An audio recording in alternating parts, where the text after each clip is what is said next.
5 seconds. Mr. Vice Chairman, Sir, I am indeed grateful to the House for their constructive, cooperative, and creative approach, and particularly for lifting the whole debate without in any way bringing in party politics in so far as the export import aspect of the Commerce Ministry is concerned. It has been treated to be very much vital for the national economy, and naturally I do treat the various suggestions that have been put forward, including the criticisms, as a healthy sign. I have no doubt that these suggestions will help me in further improving the working of my ministry. Sir, certain issues have been made out by the honorable speakers, and particularly these questions have been put to me. What is the exact strategy of the government? How does the government look at the whole commerce ministry, at the export trade and the import trade? It is in this context that I felt that I should spell out the policies in a very precise form, and the House will please bear with me if I read to that extent a part of my speech, and afterwards I shall take up the suggestions from the honorable members. Sir, Ministry of Commerce has a very important role to play in the economy of the country. The export production efforts, the import and export policies, our attitude to international trade policy matters are integral components of the government's overall developmental strategy of promoting growth with social justice.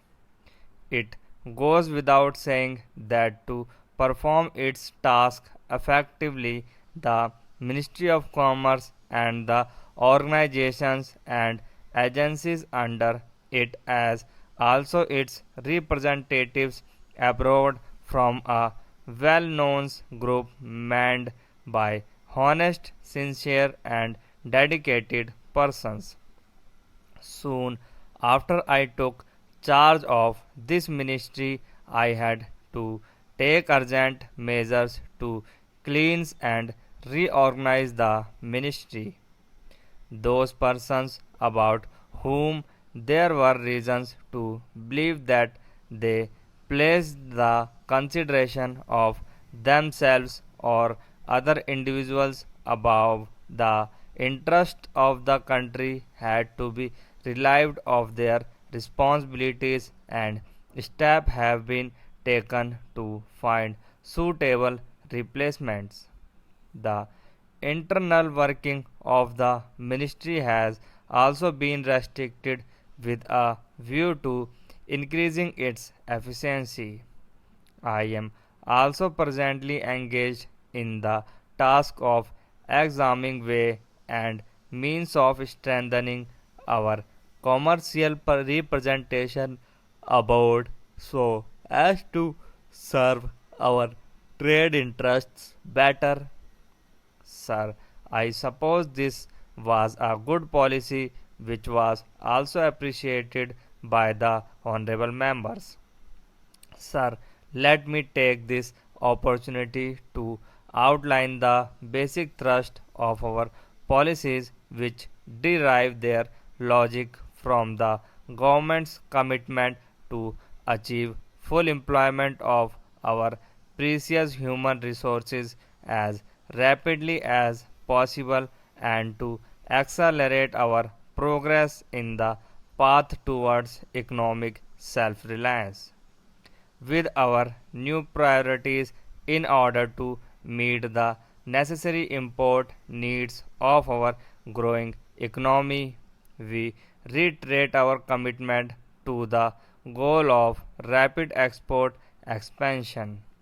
As honorable members are aware, for the current year, our export target is placed at rupees 5,700 crores, amounting to a growth rate of our export as high as 12 to 13%. Sir, the basic element of our new approaches are to shift our export mix towards the dynamic exports. These dynamic exports will be the leading sector of export expansion. These leading sectors are the ones in which we have long-term competitive advantage and whose export growth can be sustained without the help of long-term artificial crutches. These leading sectors of export expansion are engineering goods, ready-made garments, leather manufactures, handicrafts, and technology-intensive products, exports of consultancy and engineering services, and project exports. The second element of our new export strategy for our traditional exports is to increase their productivity and to diversify the commodity mix so that we maximize domestic value added in these traditional exports. For instance, we are shifting away from our exports or raw hides and skins to finished leather and leather manufacturers. We will be exporting progressively larger amounts of packet and bagged tea rather than bulk tea.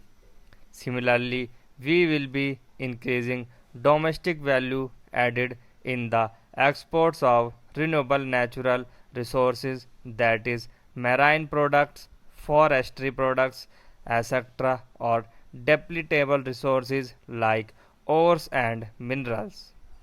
Third element of our export strategy is to minimize social costs of our exports by regulating the exports of essential mass consumption items. In case of items such as oil seeds, pulses, tea, vegetables, onion, etc., domestic requirements will always take precedence over the exports, and exports efforts will not be allowed to have adverse effect on domestic availability or price. That does not mean that we shall not export. Here the question is one of safeguarding the interest of the producers and also of the consumers, and ultimately it is a question of safeguarding the interest of our country. However, I must underline that in many items we may have to restrain domestic consumption to fulfill our exports commitments. Such a sacrifice, if at all it can be called as sacrifice, should not be looked upon with any undue concern.